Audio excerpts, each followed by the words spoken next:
serán claves para saber si existen contradicciones entre el círculo que rodea al vicepresidente.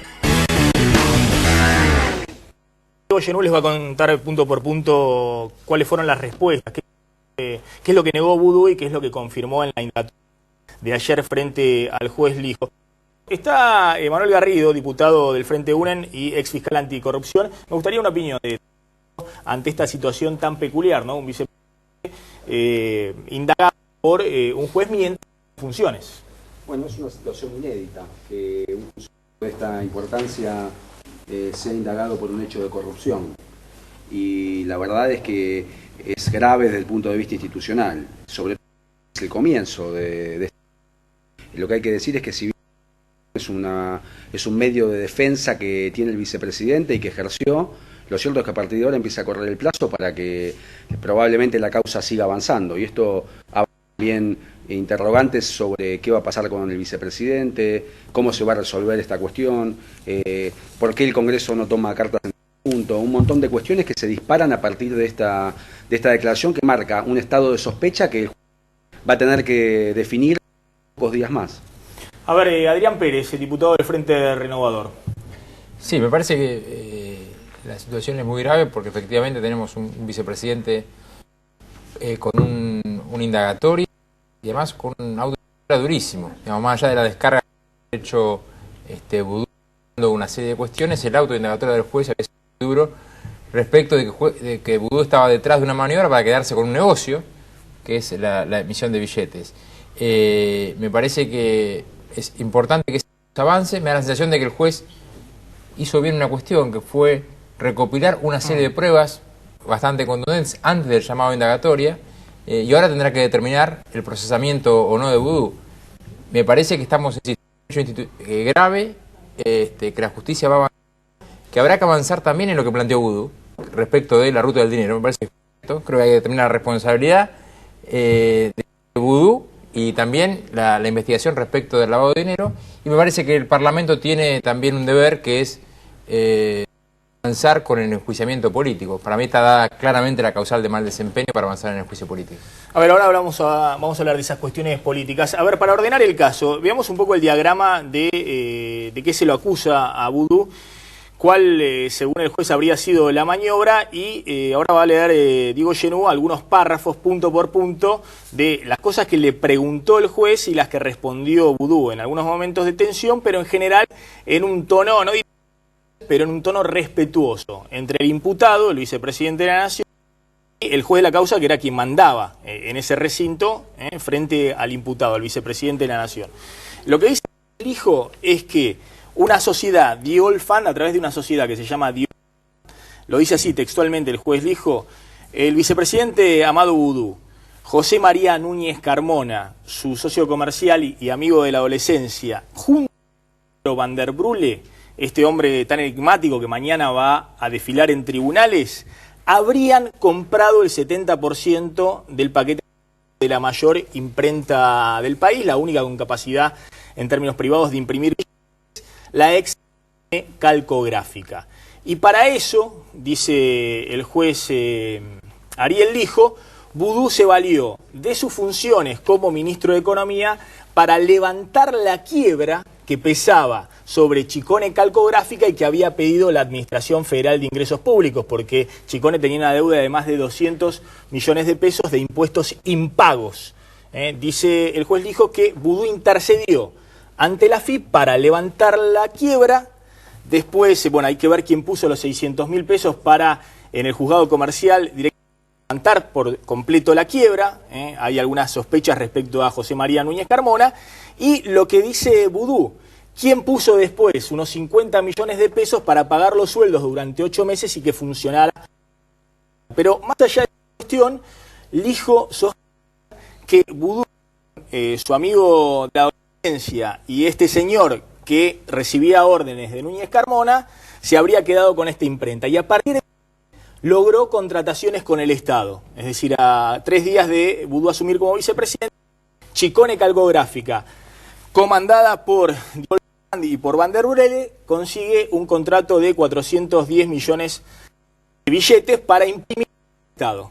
todos, casi todos billetes de Vita. Bueno, ante esta circunstancia, el cara a cara entre Vudú y el juez. Vamos a repasar párrafo a párrafo la desgrabación de la indagatoria de ayer de 7 horas de Vudú. Sí, hubo dos contrapuntos. Apenas llegó Vudú, uno tenía que las cámaras de televisión que el vicepresidente quería, primero que se televise, después sus propias cámaras, en eso dijo no, sí. Y después lo primero que dijo el vicepresidente de la Nación es, le pregunto con todo respeto al señor juez, esto está por supuesto en la declaración. Acá, textual, mirá, vení, seguime acá. Le pregunto con todo respeto al señor juez de qué urge que yo sea dueño o haya adquirido, dice la afirmación, a través de Diolfan. Esa es la primera pregunta que sienta Amado Vudú frente al juez federal.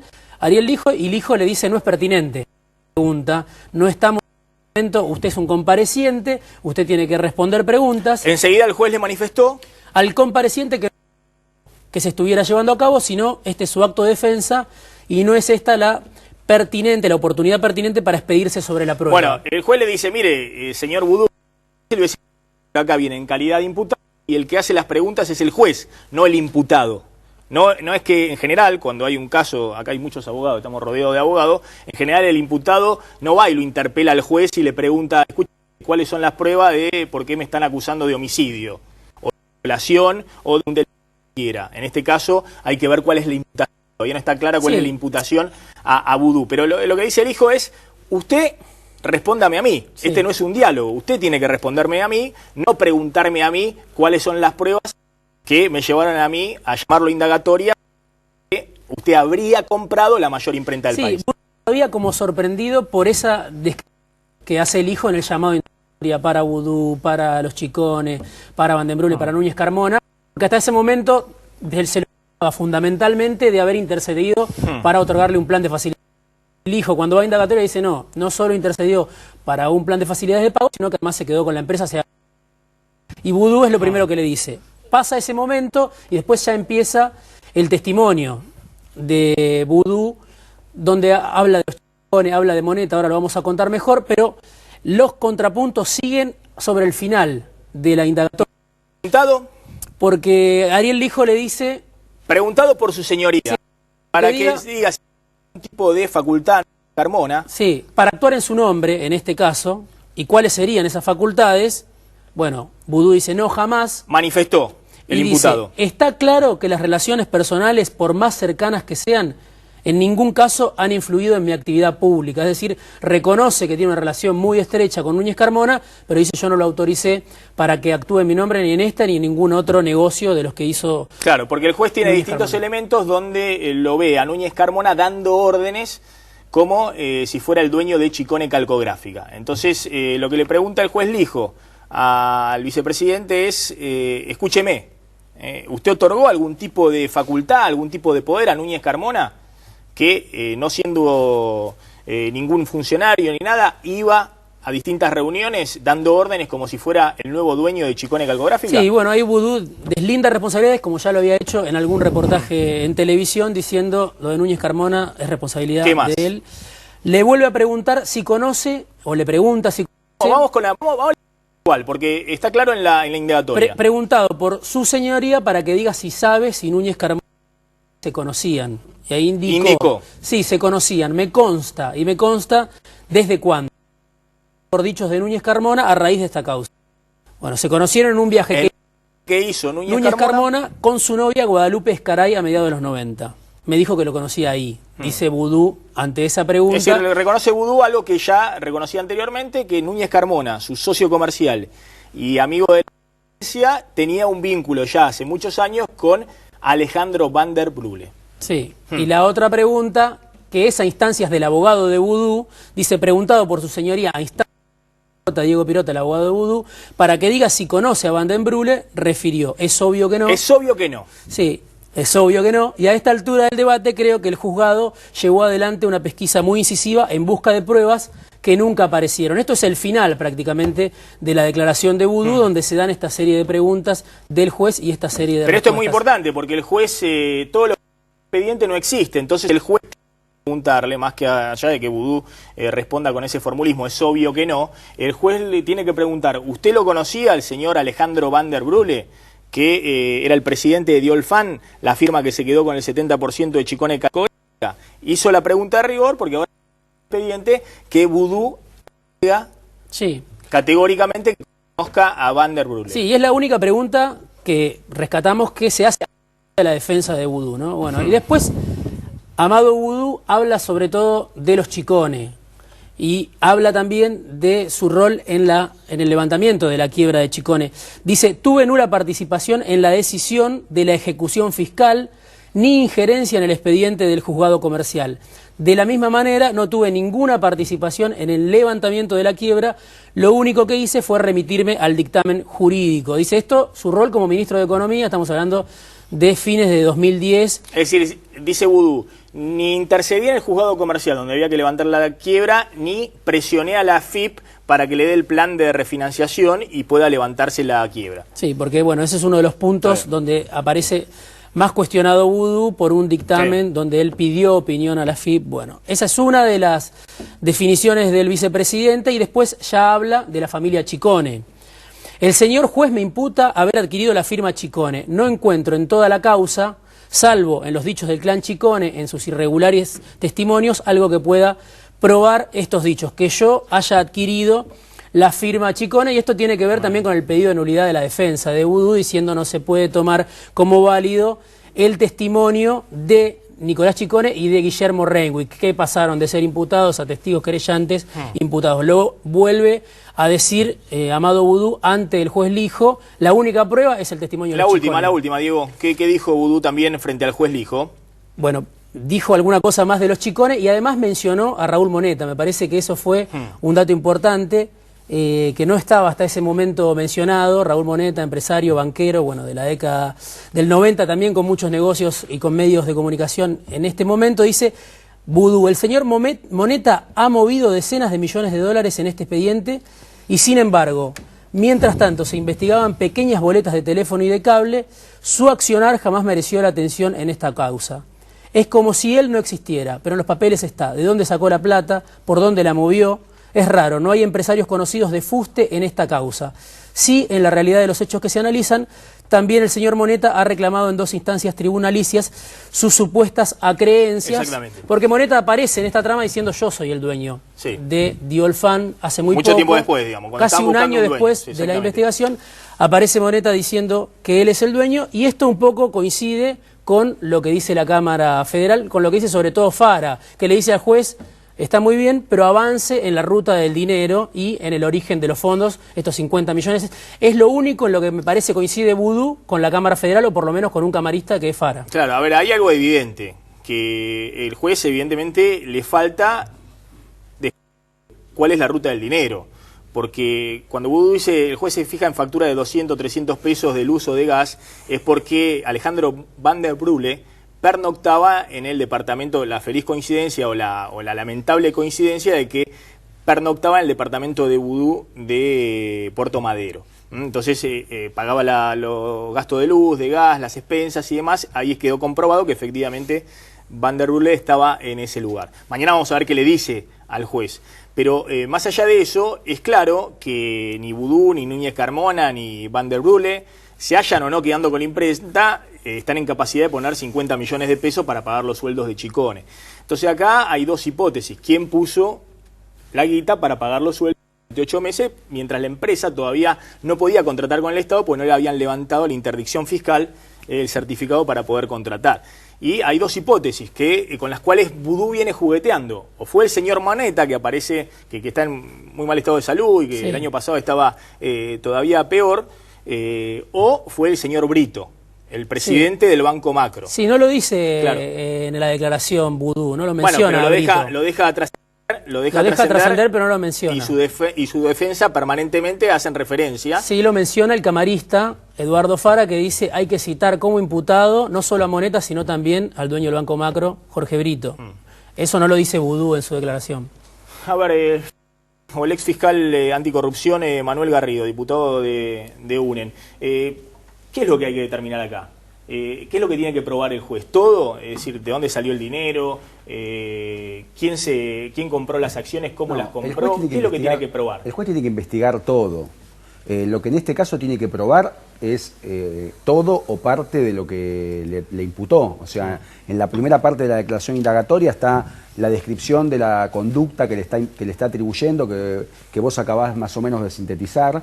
Bueno, cada uno de esos puntos que el juez menciona es lo que tiene que probar con los elementos que tiene. Hay que señalar otra cosa más, que cuando se señala ahí el cambio, digamos, o el cruce que se dio al principio de la declaración, hay que aclarar que digamos, al imputado se le exhibió toda la prueba, carpetas, anexos, un montón de documentación, y a partir de ahí empezó el interrogatorio. Eso está en la declaración también. En realidad, especificado. claro, en realidad la estrategia o digamos, lo que el vicepresidente dice, bueno, pero ¿de dónde sale que yo soy el dueño de Dual Fund?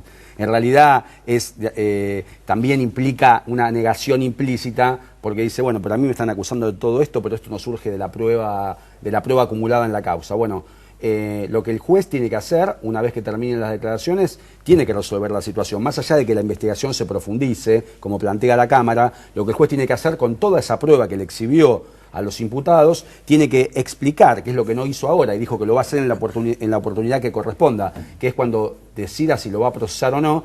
Ahí lo que tiene que hacer es digamos, vincular cada uno de los elementos, los cruces telefónicos, el dato del alquiler para demostrar el vínculo con Vandenbrulle, digamos, si es válido o no y en qué medida lo que dijeron los chicones, también depende de lo que ratifiquen ahora o no en su declaración indagatoria. Bueno, el juez tiene que enlazar todos esos elementos de prueba y responder, digamos, y en todo caso controvertir lo que dice el imputado. Digamos, puede ser que haya cosas de la imputación original que no las pueda probar el juez, porque acá hay varias cosas que le está imputando que no necesariamente tiene que acreditar todas para verificar que hay un delito. Por ejemplo, el hecho de que él se haya apoderado de la empresa, por un lado, la carta, o sea, el haberse interesado en la operatoria por el otro, el haber recibido de los chicones dinero a cambio de eso, por otro lado, son todos un montón de cuestiones que forman parte de una maniobra compleja, pero que aún si hay algunos aspectos que no se acreditan, si hay otros que sobreviven y que el juez pueda explicar con la prueba que tiene, ya bastarían para que lo procese. Por eso la situación es bastante complicada, más allá de la razonable declaración en el sentido de que niega todo lo que lo incrimina, lo que no se lo acuerda, lo que no lo trata de acomodar. O sea, es lo típico que hace un imputado frente a una situación complicada como la que está atravesando. A ver, en un rato vamos a hablar con Fernando el Chino Navarro, que lo invité porque quería también una opinión, bueno, de alguien cercano al gobierno, de las filas del kirchnerismo, sobre cómo está visualizando esta situación judicial del vicepresidente. Pero le pregunto al diputado Fernando Sánchez, de la coalición cívica, cercano a Elisa Carrió, ¿esta es una prueba de que están funcionando las instituciones? Decía Berbisky el fin de semana, miren, qué mejor prueba de que no hay presiones sobre un juez que va el vicepresidente de la Nación y se sienta en el banquillo y tiene que responder las preguntas del juez subiendo las escalinatas de Comodoro Pi, bajando, digamos, un escenario inédito, no ocurrió en los 30 y pico de años de democracia. A ver, no sé si eso es así, pero hay que recordar que por esta causa ya cayó el Procurador General de la Nación y un juez anteriormente, y que este juez creo se salvó por poco. Digo, porque si no fuese por las advertencias que se estaban haciendo respecto de algunas cuestiones y porque la mayoría en el Consejo de la Magistratura no cambió finalmente, porque la Corte en realidad terminó invalidando la mitad de la reforma, si no este juez también hubiese sido apartado o removido o amenazado de manera tal, parainstitucionalmente, de manera tal de que no termine haciendo el trabajo que está haciendo hoy en día. La segunda cuestión es, yo creo que estas cosas deberían pasar más seguido. El vicepresidente de la Nación está tremendamente implicado en esto. Manuel Garrido bien lo decía, no es que están revisando unas facturas de teléfono de cable. Esas facturas de teléfono de cable son vinculaciones directas entre dos personas que se supone que no se conocen. Una que dice que compró una empresa y la otra es el vicepresidente de la Nación. Y hasta ahí inventó un cuento que parece ser razonable. Ahora, cuando se le pregunta la segunda vinculación obvia entre su vínculo familiar, etcétera, que es por qué la empresa que él dice que no es suya y la persona que es dueña de esa empresa, que es Dual Fund, termina pagándole los viajes al hermano del vicepresidente de la Nación. Entonces, a esta altura es difícil acomodar un cuento entero respecto de una cuestión que todos sabemos cómo es. Ahora, lo que dijo Vudú en la indagatoria, en otros párrafos que no leyó Diego Genú, es, mire, yo lo conocía y lo conozco y es amigo mío, Núñez Carmona, no le di ninguna facultad. Ahora, de alguna manera, lo que haga Núñez Carmona es cosa de Núñez Carmona, su socio comercial y adolescencia. Pues Núñez vamos a ver cómo pasa la indagatoria, pero sí está identificado en reuniones, a través de distintos testigos, es decir, se movió muy suelto de cuerpo dando las órdenes. Ahora, una cosa es si Núñez Carmona respondía a Vudú, o este era un negocio más de Núñez Carmona, que ha hecho muchos negocios en los últimos tiempos y se ha enriquecido mucho. Eso lo tiene que probar el juez. La justicia tendrá que determinar si legal o ilegalmente, pero bueno, una cosa es que haga grandes negocios Núñez Carmona, por más de que entraba y salía del Ministerio de Economía, todos lo sabemos, sin ningún tipo de traba. Y otra cosa es que haga eso el vicepresidente de la Nación, es algo totalmente distinto. Obviamente que al vicepresidente y la responsabilidad del vicepresidente y la culpabilidad del vicepresidente se tiene que demostrar en la instancia judicial. Ahora, el vicepresidente todavía no termina de explicar por qué el hermano tiene viajes pagados por quien dice que no conoce y termina siendo el dueño de Chicone, por qué las vinculaciones entre su departamento y esta misma persona, por qué su secretario privado termina hablando con esta empresa, es decir, los cruces de comunicaciones telefónicas están en la causa, es decir, todo eso no forma parte de Carmona, forma parte de las vinculaciones con el vicepresidente de la Nación, y en la que nada tiene que ver Núñez Carmona. Entonces, está muy bien decir, puede ser que Núñez Carmona haya hecho esto, pero no tiene que ver que lo haya hecho en mi nombre y que yo sea el responsable. Ahora, y todas las demás vinculaciones todavía las tiene que explicar el vicepresidente. Pero hay una cosa más que es posterior y es mucho más grave. ¿Por qué la presidenta de la Nación termina decidiendo enviar al Congreso de la Nación una ley de expropiación de una empresa no teniendo ningún interés para el Estado Nacional? Porque en definitiva el faltante de billetes lo estaba haciendo, llevando adelante la Casa de la Moneda Argentina con la Casa de la Moneda del Brasil más barato. Digo, ¿por qué la presidenta de la Nación termina enviando un proyecto de ley al Congreso de la Nación para expropiar una empresa cuya única finalidad no es recuperar una actividad que puede ser importante para la Nación, sino más bien parecería ser una forma de encubrir un negocio que tiene involucrado a muchos funcionarios públicos, entre ellos el vicepresidente de la Nación? Y yo creo que el vicepresidente en sus declaraciones sí está advirtiendo que él solo no va a ser culpable de las cuestiones. Por eso, bien lo decía Diego, empieza a hablar de la ruta del dinero, que es obvio, acá hay que